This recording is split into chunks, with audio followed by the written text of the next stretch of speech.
আমি এই জন্য সবাইকে বলি, আগে যোগ্যতা তৈরি করুন, দেখবেন এমনি মন্ত্র পাবেন। বলে ভাই কি করে করব? হ্যাঁ, মালা পরবেন, তুলসীর মালা পরবেন, সকলে পরবেন। লোকে আমায় বলে দাদা আমি যে মাছ খাই, খান না, খান। আমি খোলা মঞ্চে দাঁড়িয়ে ভরা সভায় প্রচার করে গেলাম, যার যা মনে চায় তাই খান, সব খান। মাছ খান, মাংস খান, ডিম খান, সাপ খান, ব্যাং খান, ছুঁচো খান, ইঁদুর খান, টিকটিকি, গিরগিটি, আরশোলা, সব। মানুষ তো সবই খাচ্ছে, সব খান। মালাটা হ্যাঁ, যারা নিরামিষ খাচ্ছেন কণ্ঠের সঙ্গে লাগিয়ে ধারণ করবেন, যারা আমিষ খাচ্ছেন কণ্ঠের থেকে নামিয়ে ধারণ করুন, পড়ুন। কেন? লাইনে দাঁড়ান, তবে তো ডাক পাবেন। হ্যাঁ, আমার বৃন্দে মহারানীর কৃপা হলে একদিন সব ছেড়ে যাবে, সব। আরে কত বড় বড় লোকের ছেড়ে গেল, জগাই বাধাইয়ের ছেড়ে গেল, মলয় চাঁদ কাজীর ছেড়ে গেল, চপল গোপালের ছেড়ে গেল, আমি তো কোন চাঁদ? আকাশের শোভা চাঁদ, চাঁদের শোভা তারা, বৃন্দাবনে কৃষ্ণ শোভা, নদিয়ার শোভা গোরা, গ্রামের শোভা বাড়ি আর রাস্তার শোভা গাড়ি। আমার মুসলমান ভাইদের শোভা তার বড় বড় দাঁড়ি, এত বড়। বাঙালি হিন্দুরা সংসারে পড়ে ভোগ করে কত জ্বালা, তবু তারা গলায় নিল না দুফের তুলসীর মালা। একটা 10 বছরের মুসলিম বাড়ির ছেলে প্রতি শুক্রবার করে লুঙ্গি পরে, পাঞ্জাবি পরে, টুপি পরে, কোথায় যায়? মসজিদে যায়। ওকে ডেকে জিজ্ঞাসা করবেন, হ্যাঁ রে কোথায় যাচ্ছিস? বলে মসজিদে। কেন? নামাজ পড়তে। ও চলে যাওয়ার পর নিজের মনকে প্রশ্ন করবেন, কি বলে গেল? নামাজ। নাম আজ, নামাজ আজ, কালকে নয়, আজ। একটা 10 বছরের ছেলে যে ধর্মের কিছুই বোঝে না, আজ থেকে নামাজ পড়ছে, আল্লাহকে ডাকে, খোদাকে ডাকে, পীর পয়গম্বরকে ডাকে। আর হিন্দু বাড়িতে একটা 80 বছরের বয়স্ক লোক, তাকে তুলসীর মালা গলায় দিতে বললে বলে আমার এখনো অনেক দেরি আছে। না, তবে অনেক মায়েদের এবং মেয়েদের, বোনেদের মালা পরতে লজ্জা হয়, আমি জানি। হবে, তোমরা একটা বুদ্ধি করে নেবে। কি বুদ্ধি? রাত্রেবেলা ঘুমানোর সময় মালা পরে ঘুমোবে, কেউ দেখতে পেল না, ওষুধও খাবো, কেউ জানতেও পারবে না। বলা যায় না ঘুমের মধ্যে হয়তো হরিবল হয়ে গেল। মরণকে তো বিশ্বাস নেই, কোন মুহূর্তে টান দিয়ে নিয়ে যায়। চিত্রগুপ্ত লিখছে সব সময়, কলমে কালি শেষ, নিয়ে চলে যাবে, আবার নতুন কলম। তা ঘুমানোর সময় মালা পরে ঘুমলাম, সকালবেলা ঘুম থেকে উঠবেন, মালা খুলে বালিশের তলে রেখে আবার বেরিয়ে এলেন, কেউ জানতে পারলো না। 1 দিন, 2 দিন, 3 দিন, 4 দিন, 5 দিন, 6 দিন, 7 দিন, 15 দিন, 1 মাস, এরপর দেখবেন গলার মালা গলায় রয়ে গেছে, আপনি ঘরের বাইরে চলে এসেছেন। ভগবানের সঙ্গে প্রেম করলে প্রেম বাড়ে, মানুষের সঙ্গে প্রেম করলে প্রেম কমে। ভগবানের সঙ্গে প্রেম করুন, প্রেম বাড়বে। এমন ভাবে হরিনাম করবেন, এমন ভাবে নাম অভ্যাস করবেন, মালা তিলক নাই বা থাকলো, অন্তর মাঝে হরিনাম অভ্যাস করবেন। এমন ভাবে খেতে বসে করবেন, ঘুমোতে গিয়ে করবেন, স্নান করতে গিয়ে করবেন, বিয়ে বাড়িতে গিয়ে করবেন, শ্রাদ্ধ বাড়িতে গিয়ে করবেন। এমন ভাবে হরিনাম অভ্যাস করবেন, আপনি হরিনাম ছেড়ে দিলেও নাম যেন আপনাকে ছেড়ে না যায়। তবেই তো চৈতন্য মহাপ্রভু এই কাজটাই করে দেখালেন কলিযুগের জীবের দরজায় এসে। কেন? যখন আস্তে নিম গাছের তলায় জন্ম হয়েছিল, নিম গাছের তলায় যখন নিমাইয়ের জন্ম হয়েছে, সচিমা যখন নিমাইকে কোলে নিয়ে বসে আছে, যত মানুষ নিমাইকে দেখতে গেছে, নিমাইয়ের চোখে চোখ পড়া মাত্রই সবার মনটা চুরি হয়ে গেছে। কি আজকের চোর একবারে সত্য যুগ থেকে চুরি করে হাত পাকাচ্ছে। কে পাকায়নি? সত্যে চুরি করলো, ত্রেতায় চুরি করলো, তারপরে তো বোজগোপীর ঘরে ঘরে গিয়ে ননি চুরি করে একদম পেকে গেল। এটাই কারণ কলিযুগের মানুষের মন চুরি করলো। মন তুলসী ভক্তি চন্দন যেজন তারে দিতে পারে, শিলার পৃষ্ঠে কাষ্ঠ চন্দন ঘষতে হবে না বারে বারে। নিয়ে গিয়ে যখন দাঁড়িয়েছে সকলে, আজকে হরিনামের ফাঁক পেতেছে। গুরুদেবের কাছে গিয়ে শিষ্য বলছে, গুরুদেব একটু মন্ত্র দেন না, আমার কার হরিনাম। গুরুদেব বলছে, হ্যাঁ রে তুই কি করিস রে? গুরুদেব দক্ষিণা আমি আপনাকে দেবো, আমি ভালো কাজ করি। না না না না না, আগে বল কি করিস বল। গুরুদেব কাজটা ছোট কাজ তো, তাই সবার সামনে বলতে পারি না। আচ্ছা বল না। গুরুদেব আমি না জঙ্গলে ফাঁদ পেতে হরিণ শিকার করি। হ্যাঁ বলিস কি রে? এই তুই যে হরিণটা শিকার করিস, হরিণটা কি মরে যায়? তো পায়ে বাঁধা হয়ে যায়, দড়িটা ফাঁস দেওয়া থাকে তো, আর ওই ওই দড়ির মধ্যে খাবার দাবার দিয়ে রাখি, চালের দানা, ধান, ঘাস। হরিণটা যেই খেতে আসে ওই দড়িটা পায়ে টেসে যায়, আর আমি। তারপর কি করিস? তারপর হরিণটাকে জড়িয়ে ধরে বাজারে বিক্রি করে দেই, লালবাথানি বাজারে ভালো দাম নেয়। লালবাথানিতে হরিণের দাম ভালো। যে কিনে নিয়ে যায় সে কি করে ওটা আমি জানি না, আমি বিক্রি করে দেই। গুরুদেব নাম দিয়ে দিয়েছি। গুরুদেব মনে মনে ভাবছে, আমার শিষ্য যে কাজ কর্মটা করে, এই কর্মের মধ্যে দিয়ে ওকে গোবিন্দ পাইয়ে দেবো, তবেই তো আমি গুরু। ভাব পাচ্ছি। নাম দিয়ে দেওয়ার পরে গুরুদেব শিষ্যকে বলল, হ্যাঁ রে তুই 1 মাস পরে আমার কাছে আরেকবার আয়। মানে ওষুধ যে দিলাম, ওষুধে কেমন কাজ হচ্ছে একটু দেখবো না, না হলে তো ওষুধ পাল্টাতে হবে। মহাপ্রভু তো ভবরোগ বিনাশকারী ডাক্তার, তা ভবরোগ বিনাশ করতে গেলে ওষুধের সঙ্গে সঙ্গে কাজ হয় না, একটু দেরি করে করে হয় আর কি। হ্যাঁ আমি মায়েদের জন্য বলবো যে মায়েরা বসে আছে। আমি গতকালও বলেছিলাম আলোচনা একটু কঠিন হবে, আমার আলোচনা কঠিনই হয়, কিন্তু শুনতে হবে তো। কঠিনটা না শুনলে অনুভব আসবে কি করে?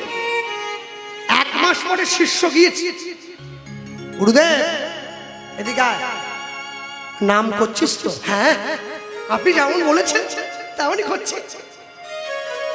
কাজ তো হয়নি। আমি নাম করলাম আর আপনি আমাকে দেখে বুঝে গেলেন কাজ হয়নি। এই কাজ যদি হতো না, আসার দরকার হতো না। হয়নি বলে তুই এসেছিস। হ্যাঁ তা ঠিক, তা ঠিক। তা আপনার কি, এই তোকে যে আমি নাম দিয়েছি, কি নাম? হরে কৃষ্ণ হরে কৃষ্ণ কৃষ্ণ কৃষ্ণ হরে হরে, হরে হরে হরে রাম হরে রাম, হরে রাম রাম রাম হরে হরে, রাম রাম হরে হরে। তুই কি জানিস এই নাম দিয়েই হরিণ ধরা যায় রে? শিষ্য তো চমকে উঠেছে। আপনি আগে বলেননি? এই 1 মাস আমি জঙ্গলে কত কষ্ট করেছি, এই নাম দিয়ে যদি হরিণ ধরা যেত, কি করে ধরবো, কি করে ধরবো? হরিণ ধরার মন্ত্র দিয়েছি, তুই স্বীকার করতি? হ্যাঁ যা, কালকে থেকে আর জঙ্গলে ফাঁদ পাতবি না।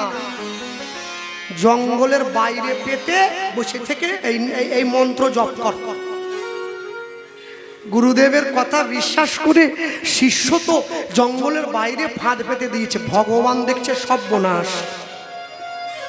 জঙ্গলে ফাঁদ পেতেছিল, হরিণটা পাঠিয়ে দিতাম, এ তো ফাঁকা জায়গায় পেতে দিয়েছে, ধরবো কি করে? যাক, ভগবান যোগমায়াকে আশ্রয় করে শিষ্যকে একটু ঘুম পাড়িয়েছে। নিজে হরিণটা কোলে করে নিয়ে গিয়ে শিষ্যের ফাঁদে দিয়ে আসছে। চিন্তা করুন নামের প্রভাব। শিষ্য ঘুম থেকে উঠে দেখে হরিণ, বাহ, গুরুদেবের মন্ত্রে কাজ হয়েছে, এই তো হরিণ পড়ে গেছে। আবার পরের দিন গুরুদেবের কাছে গেছে, গুরুদেব কাজ হয়েছে, হরিণ পড়েছে। হ্যাঁ, কাজ যখন হয়েই গেছে, এত কষ্ট করে মশার কামড় খেয়ে জঙ্গলে যাবি কি জন্য রে? বাড়ির উঠোনে পেতে দে, ফাঁদ পেতে দে, উঠোনে পা, কেউ যায় কত দূর। ভগবান দেখছে তো আরো সর্বনাশ হয়ে গেল, জঙ্গল পর্যন্ত ঠিক ছিল, উঠোনে পাততে বলছে। রাত্রেবেলা শিষ্য ফাঁদ পেতে ঘরের দরজা বন্ধ করে ঘুমোচ্ছে, ভগবান হরিণ কোলে করে নিয়ে গিয়ে উঠোনে ফাঁদের মধ্যে দিয়ে আসছে। শিষ্য গিয়ে গুরুদেবকে বলছে, গুরুদেব ফাঁদে পড়েছে। গুরুদেব বলছে, এত কষ্ট করে মন্ত্র দিলাম, এত কষ্ট করে নাম করছিস, উঠোনে পাতবি কেন? বাড়িতে যে পালঙ্কতে ঘুমাস, পালঙ্কতে ফাঁদ পাত। পালঙ্কের উপরে ফাঁদ পেতে জানলা দরজা বন্ধ করে দিয়ে তুই বাইরে বসে থাক, দেখ দেখিনি হরিণ আসছে কিনা। ভগবান দেখলো উঠোন পর্যন্ত ঠিক ছিল, কিন্তু ঘরের মধ্যে ঢোকাবো কি করে? দরজা যদি খুলে রাখতো তাও একটা, আর কি থাকতে পারে? ভগবান নিজে হরিণের বেশ ধারণ করে সেই ফাঁদের মধ্যে এসে,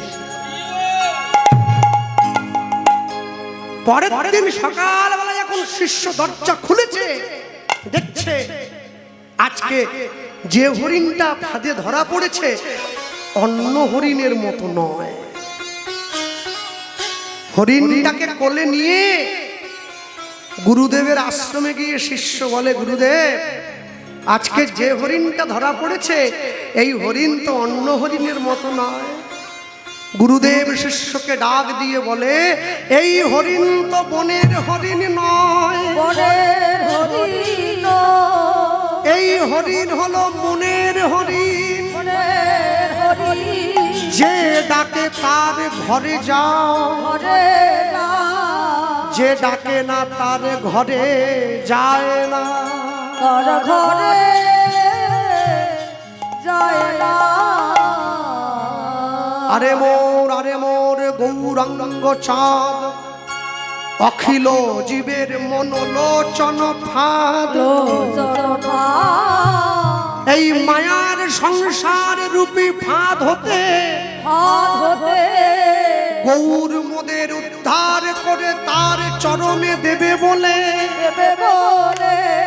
দুটি বাহু তুলে কেউ যদি বলে, গৌর আমি হলাম তোমার, এই মায়ার সংসার হতে গৌর আগে তারে করে পা। আজকে জগৎ জীবের দুঃখ ঘেরে ভগবানের চোখে জল, প্রেম জলে ডুবু ডুবু উলুধ্বনি।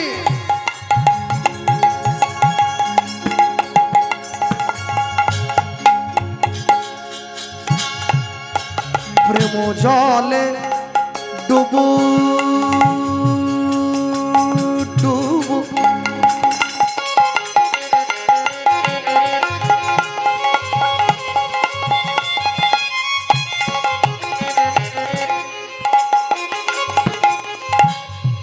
আমার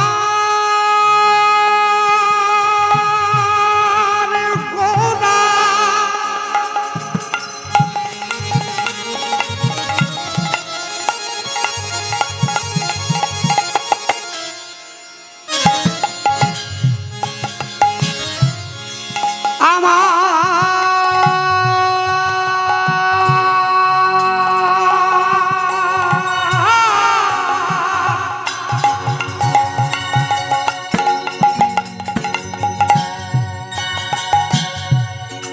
ভাবের গোড়া, ভক্তির গোড়া, ভাব ভক্তির আগা আর গোড়া। শিবাশয় অঙ্গনের রসরাজ কীর্তন বিনোদিয়া, শ্রী অদ্বৈতের আনারস সেই ব্রজের রাধা কৃষ্ণ মিলিত তনুগোরা অন্ত কৃষ্ণ বহিরাধা আমার গোরা আমার গো। মানুষ যখন কাঁদে তিন রকম ভাবে কাঁদে।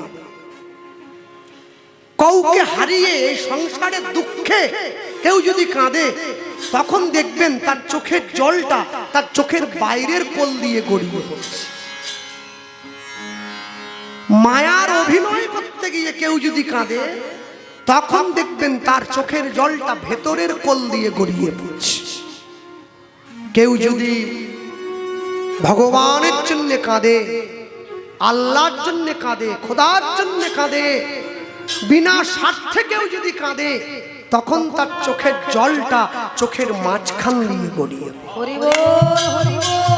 আজ মহাপ্রভু কাঁদছেন, মহাপ্রভুর নয়ন কমলের জল হৃদয় কমলে গিয়ে পড়ছে, হৃদয় কমলের জল নাভি কমলে গিয়ে পড়ছে, নাভি কমলের জল গৌরের চরণ কমলে গিয়ে পড়ছে, চরণ কমলের জলে ভক্তরা গড়াগড়ি দিচ্ছে।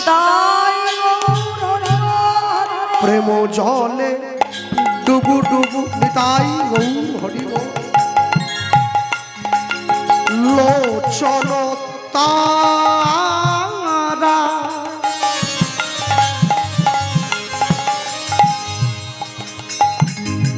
প্রলাপ সন্তাপ ভাব আদি ভোরা।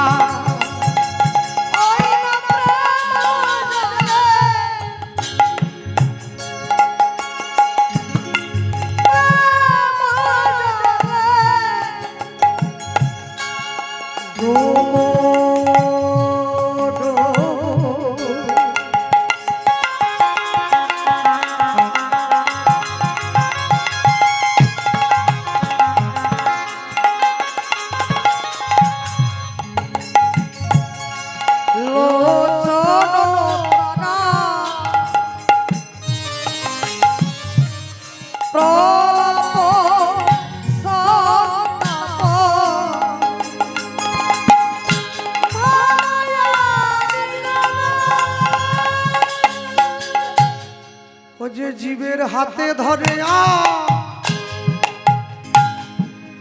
পায়ে পড়ে, জীবের হাতে ধরে পায়ে পড়ে, জীবকে কৃষ্ণ দর্শন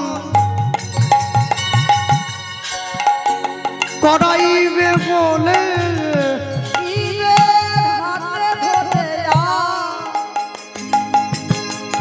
পায়ে পড়ে,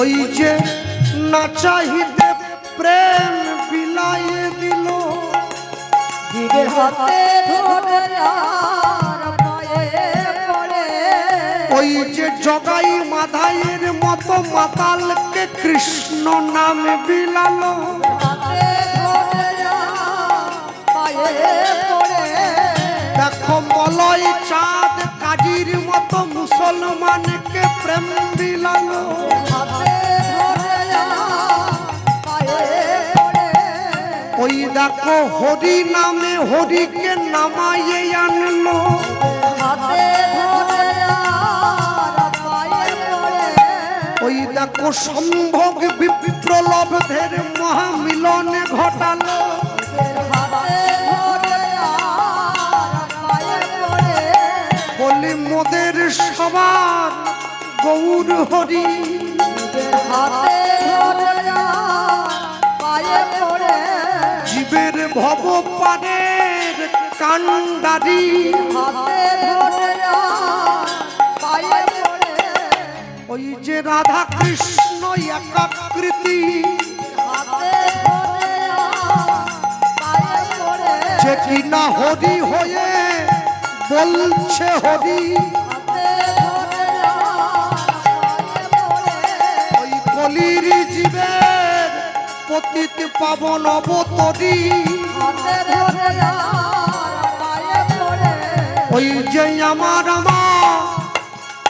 প্রেম সমুদ্রের কান্ডারি হাতে ধরে আর পায়ে পড়ে ওই যে পুরব লীলার ভাবে বিভোর হয়ে হাতে ধরে আর পায়ে পড়ে আজি ব্রজের কথা মনে হইছে হাতে ধরে আর পায়ে পড়ে ওগো ধুলাই গড়া গড়ি দিয়া কাঁদেশে হাতে ধরে আর পায়ে পড়ে ওই যে না চাহিতে প্রেম বিলায় বেড়ায় হাতে ধরে আর পায়ে পড়ে বলি সময় থাকতে চরণে পড়ো হাতে ধরে আর পায়ে পড়ে এবার হা গৌর তোমার হলাম বলে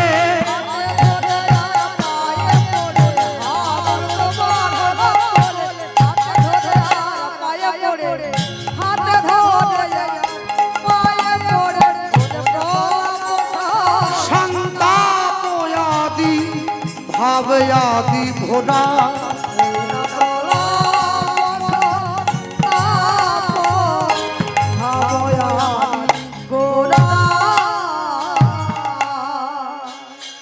নদীয়ার নাগরিকগণ মহাপ্রভুকে যারা ভালোবাসেন তারা প্রত্যেকদিন সকালবেলা মহাপ্রভুর জন্য মালা গেঁথে নিয়ে মহাপ্রভুর গলে দিতেন।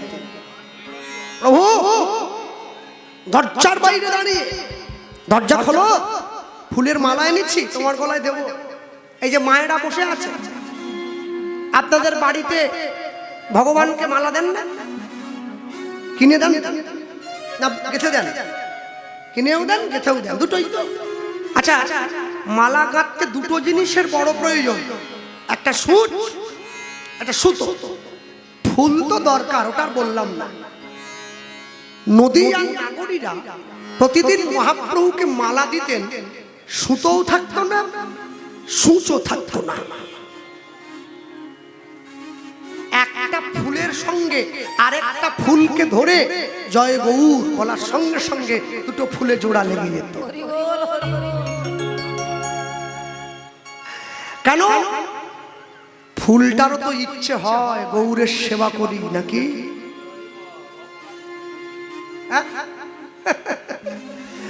আমাদের বদন তো কৃষ্ণ নাম ধরতেই চায় না, নদীয়া নাগরীদের বদন গৌর প্রেম ছাড়তেই চায় না।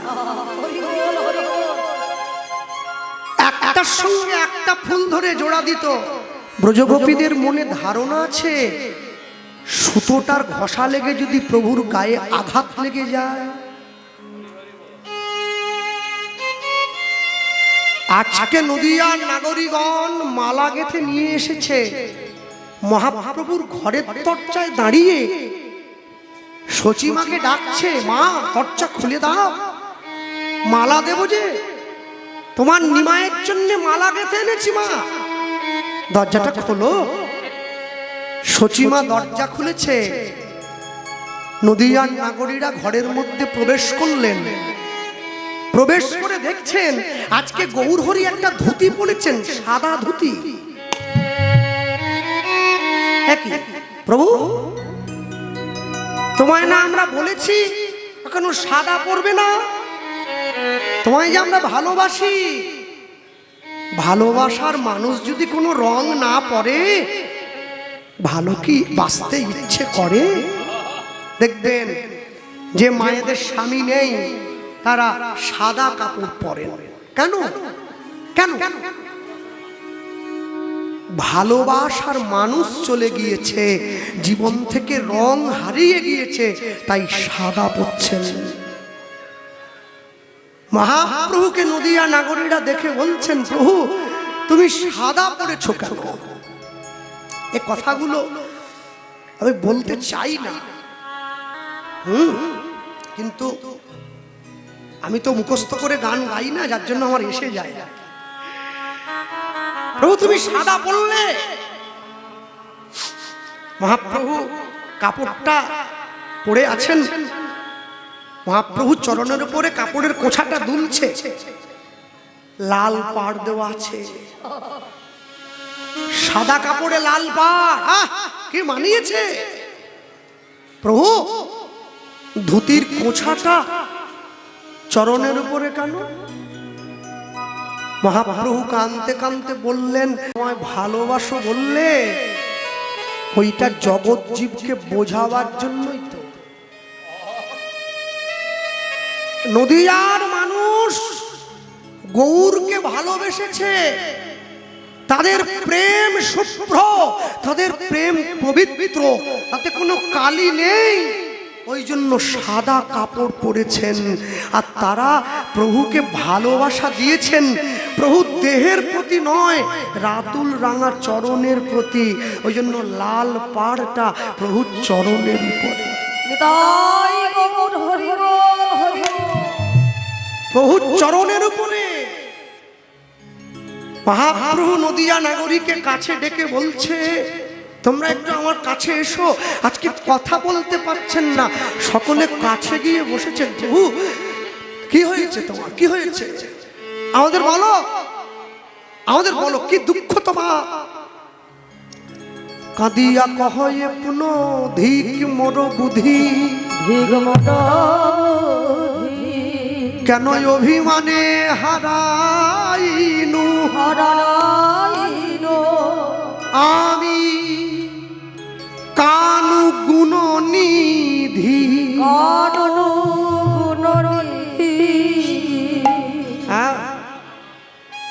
আমি অভিমান করেছিলাম, আজকে অভিমানে আমার কৃষ্ণ হারিয়ে গেছে।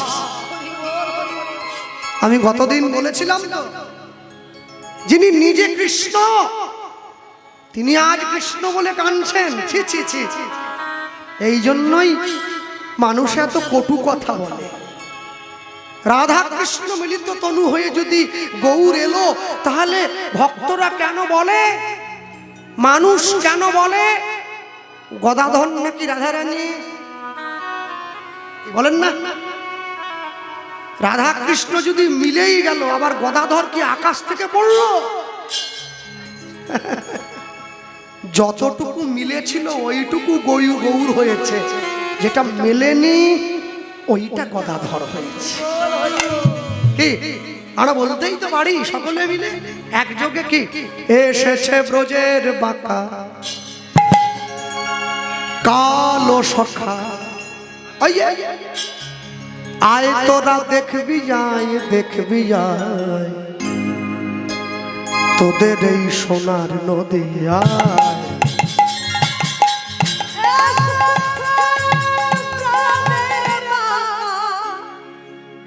মানে কি আমি একাই চেল্লাম না?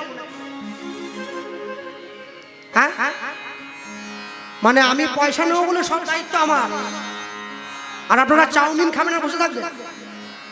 ও করলে হবে নি, হাতটা তুলতে হবে। ঠান্ডা পড়েনি, হ্যাঁ বৃষ্টি হলে ঠান্ডা পড়ে যেত, মায়েরা অজুহাত দিত, কি করবো বাবা জড়ো সড়ো হয়ে গরমে ভিজে যাচ্ছি। চলো, হ্যাঁ চরণ ধরে করি মানা, কারো হাত যেন আর বগলের তলায় থাকে না। এসেছে ব্রজের বাঁকা, এসেছে ব্রজের বাঁকা কালো সখা, আয় তোরা দেখবি যায়, দেখবি যায় তোদের এই সোনা নদিয়া। অনুধ্বনি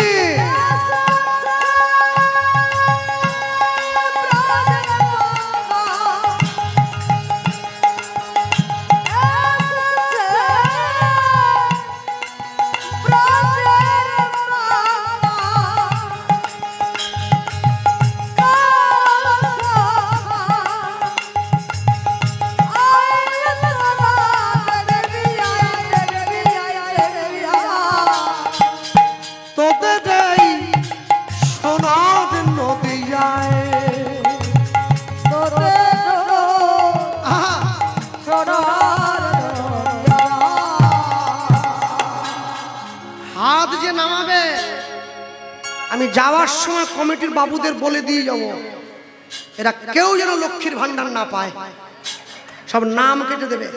চলো রং ফিরেছে ঢং ফিরেছে উলুধ্বনি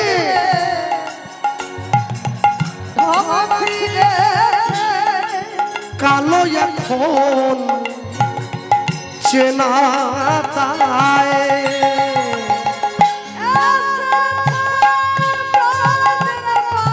বাহু তুলে হরি বড়ি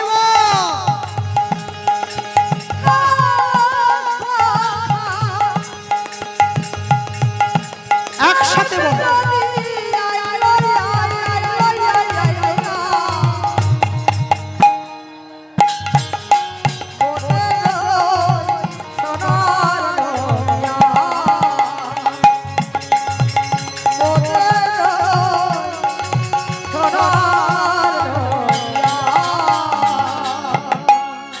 তার কালো বরণ নাই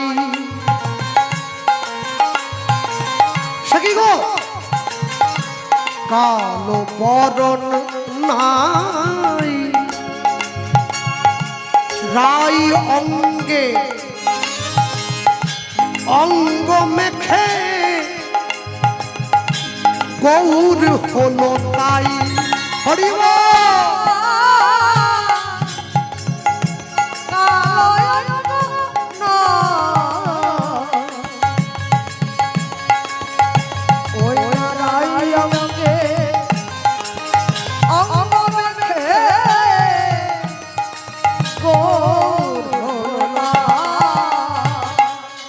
কালো বরণ নাই রাই অঙ্গে অঙ্গ মেখে গৌর হলো তাই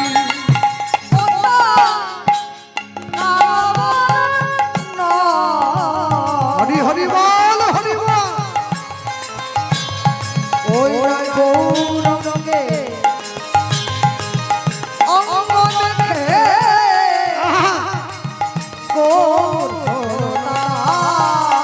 এবার ব্রজের খেলা ধুলো খেলা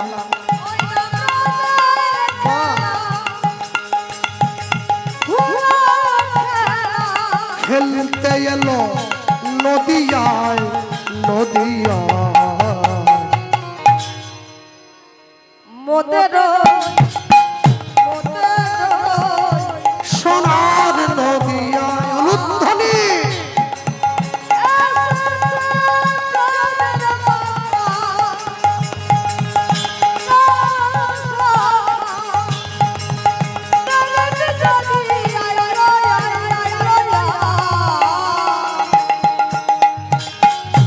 তোদের এই সোনার নদিয়ায়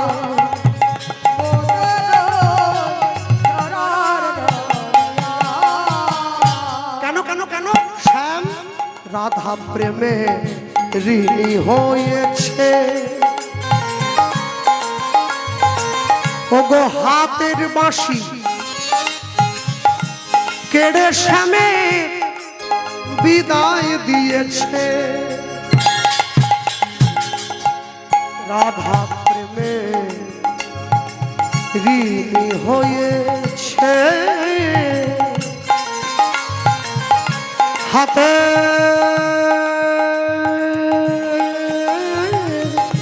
বাঁশি কেড়ে শ্যামে বিদায় দিয়েছে এখন বাঁশি নাইয়া সাধবে কিসে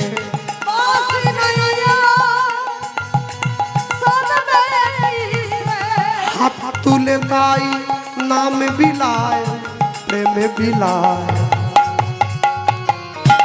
তোদের এই সোনার নদিয়া হরি হরি বল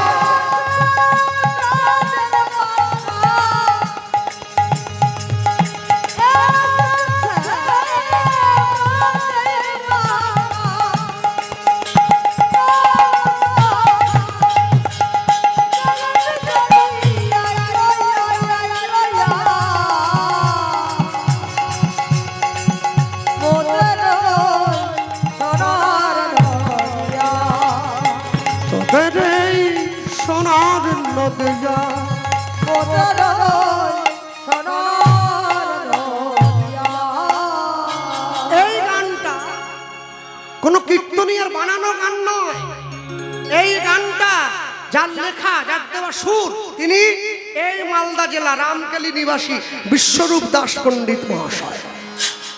তারই লেখাই না, তিনি মহাজন। তার বাড়ির সামনে একটা পুকুর ছিল। তার স্ত্রীকে বলেছিলেন আমি গৌর মানি না। স্ত্রী বললেন কি করলে মানবে?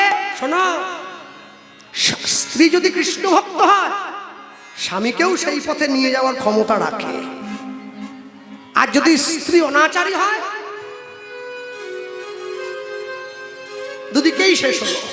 হ্যাঁ, বিশ্বরূপ দাস পণ্ডিত বললেন কালকে সকালবেলায় আমাদের বাড়ির সামনে যে পুকুরটা আছে ওই পুকুরের জল যদি মিষ্টি হয়ে যায় তাহলে বুঝবো তোমার গৌর ঠিক আছে। পরের দিন সকালবেলা যখন বিশ্বরূপ দাস পণ্ডিত পুকুরের জলটা মুখে দিয়েছেন, সত্যি সত্যি চিনির মতো মিষ্টি হয়ে গেছে। হ্যাঁ, সেই পুকুরের পাড়ে বসেই তো লিখলেন দাস বিশ্বরূপে কয় এমন হয় কি নাই আর হয়। হরি হরি বল, হরি হরি বল।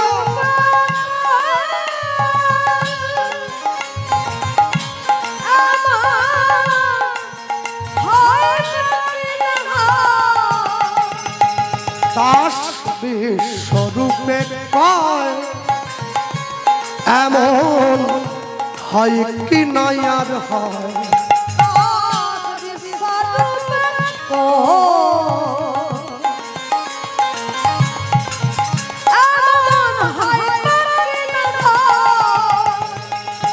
সময় বুঝে চরণে সব সঁপে দিতে হয়।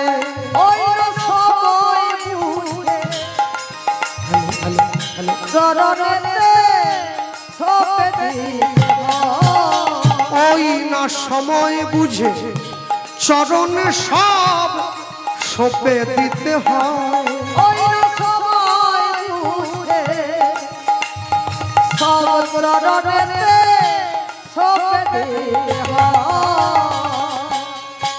এত করে বলার পর, এত করে চিৎকার করার পরেও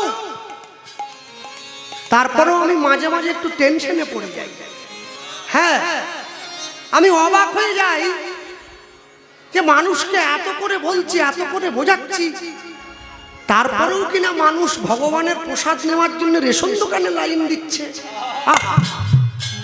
প্রসাদ মন্দিরে পাওয়া যায়, রেশনের দোকানে নয়। ওই না সময় বুঝে ওই চরণে সব সঁপে দিতে হয়।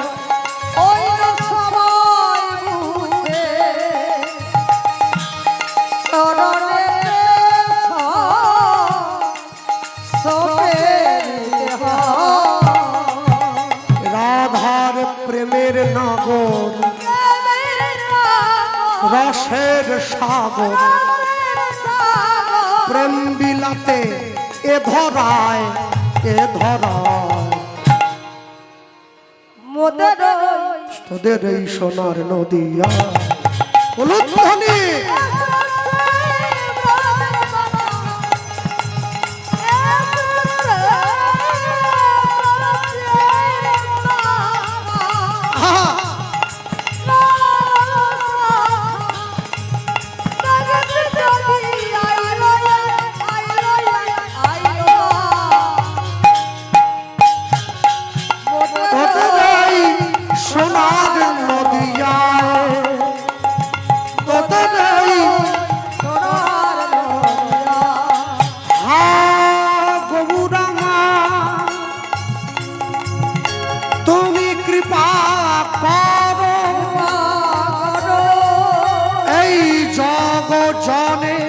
করুণা করো, তোদের এই সোনার নদিয়ায়,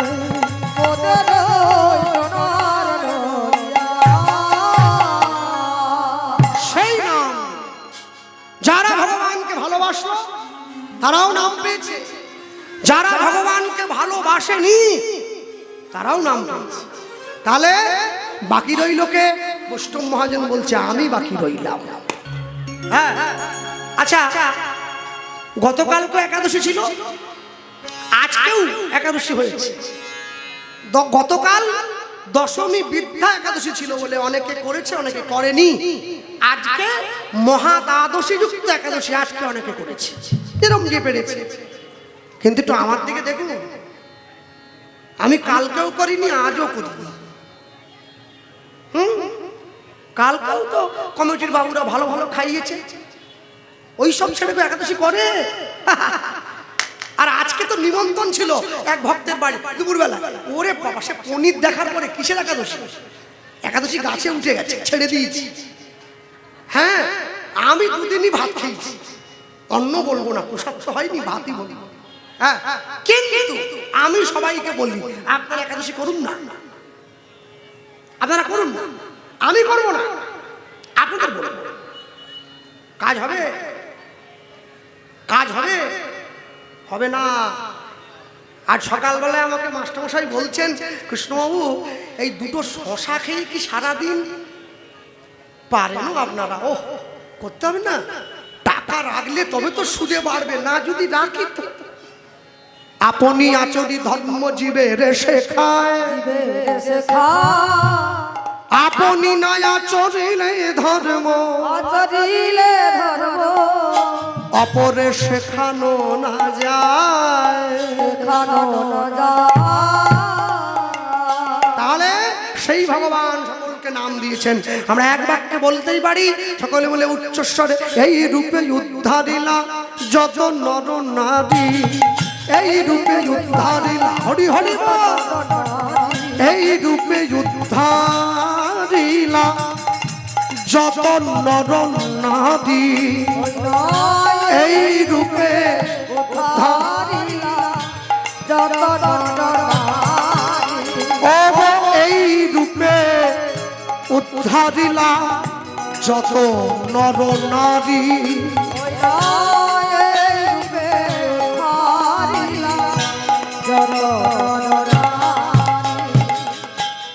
এ রাধা মোহনে কহে না হলো হামারি।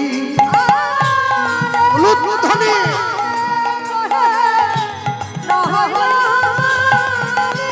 ও গো, এ রাধা মোহনে কহে না হলো হামারি,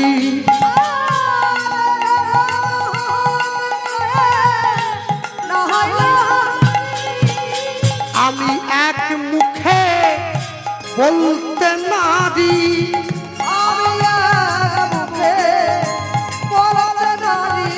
আমার গৌর গোবিন্দের লীলা মাধুরী,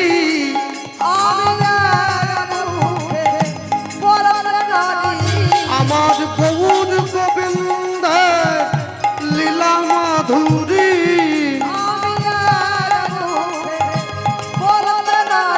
আমি যাই রে প্রেমের বলিহারি, আমি যতবার বলি ততবার হারি, আমি এক মুখে বলবো কত, আমি যদি মা বলি বছর শত, হরিব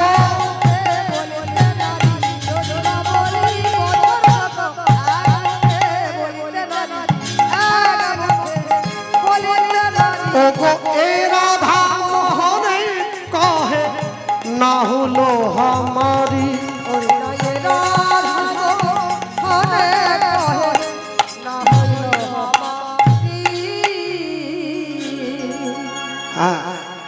এই সঙ্গে দাঁড়িয়ে এ রাধা মোহন কয়ে না হলো হামারি, কি বয়ে রাধা মোহন কহে